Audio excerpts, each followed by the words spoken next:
Welcome to the College of Communication News for Thursday, April 23rd, 2015. I'm Megan Maffey. Topping our news, a couple was found dead today after an apparent murder-suicide at their home in Bentleyville, Pennsylvania.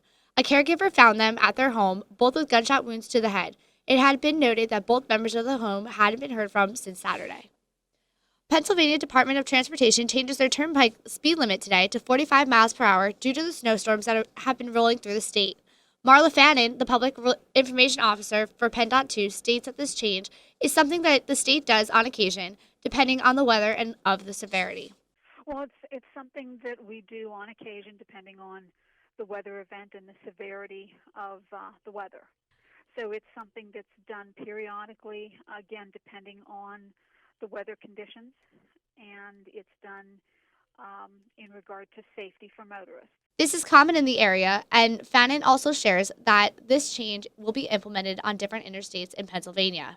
Also be implemented pretty much across the state on different interstates, including Interstate 80, Interstate 99, and other interstates and interstate lookalikes. Drivers should be alert for changing speed limits as they continue on their journey. We'll have more news after the break. This is Com Radio News. When I grow up, I want to be a new pair of blue jeans. When I grow up, I want to be a kid's first computer. I want to be a warm fleece on a I want cold to be day. a football I want to be stadium. a bike that races around the country. I want to be a bench on a forest trail. When I grow up, I don't want to be a piece of garbage. And if you recycle me, I won't be. Give your garbage another life. Recycle. Learn how at iwanttoberecycled.org. Brought to you by Keep America Beautiful and the Ad Council. Welcome back to the College of Communication News for Thursday, April 23rd, 2015. I'm Megan Maffey. Both President Emily McDonald and Vice President Terry Ford were elected in the Hintz Family Alumni Center last night. There was a record-breaking over 9,000 votes cast for the McDonald-Ford campaign, and the reaction from McDonald was explained as surreal. It still kind of feels pretty surreal. It's kind of hard to comprehend it all, having been involved in UPA for 3 years and to become the president, and have gained so much support from the student body. It's almost unreal feeling right now. I think it'll take till next week for it to officially set in that it's real, but I'm really excited. Vice President Terry Ford reacts about the same, thanking not only the student body but Emily McDonald as well. Well, it's extremely exciting. I'm really proud of both Emily and everybody who helped us out through the campaign. Previously holding the position of Vice President, McDonald is ready to get going and says her first order of business is creating a timeline of events that needs to happen for the near future. So first things first, we have to create a timeline in order to be able to get everything done. So we need to figure out what's going to take the longest, what's going to be easy to get done really quickly, what can we get done before we leave for summer. So we need to create a timeline for each and every initiative.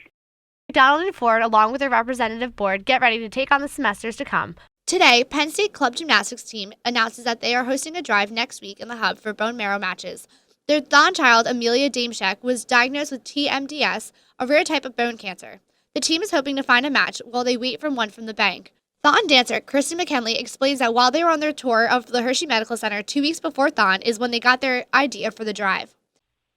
Well, a lot of us, so we went on our Hershey tour about 2 weeks before Thon, and it was just kind of a coincidence that Be the Match was there. So they were at Hershey when we were going on our tour, and it was a group of about 8 of us. And our tour guide said, you guys should all sign up to be, okay, we'll do it. So then and there at Hershey, we all got swabbed to go into the registry. The drive is to be held in the Hub Robinson Center from 10 a.m. to 5 p.m., where students can get swabbed to potentially be a match. Sisters on the Runway is holding their first annual fashion show in the business building tonight to promote their awareness of domestic violence. Sisters on the Runway got started by 3 high school students and then taken to the University of Massachusetts Amherst. It was taken to President Layla Tarimi's high school and ultimately Penn State. Tarimi talks about how she was inspired to bring Sisters on the Runway here to Penn State. But when I first saw it, it was basically my biggest inspiration to start it at my high school in Boston. And then that's been going now for 3 years. And when I graduated high school and came to Penn State, I decided to start a chapter here. Tarimi also states that this fashion show helps with the proceeds that come in from their shelter in Center County. Every spring, all 8 chapters of Sister on the Runway hold their annual fashion show, and all the proceeds go to their shelters. That's it for the news for Thursday, April 23rd, 2015. From the entire College of Communication news team, I'm Megan Maffey. Have a good day.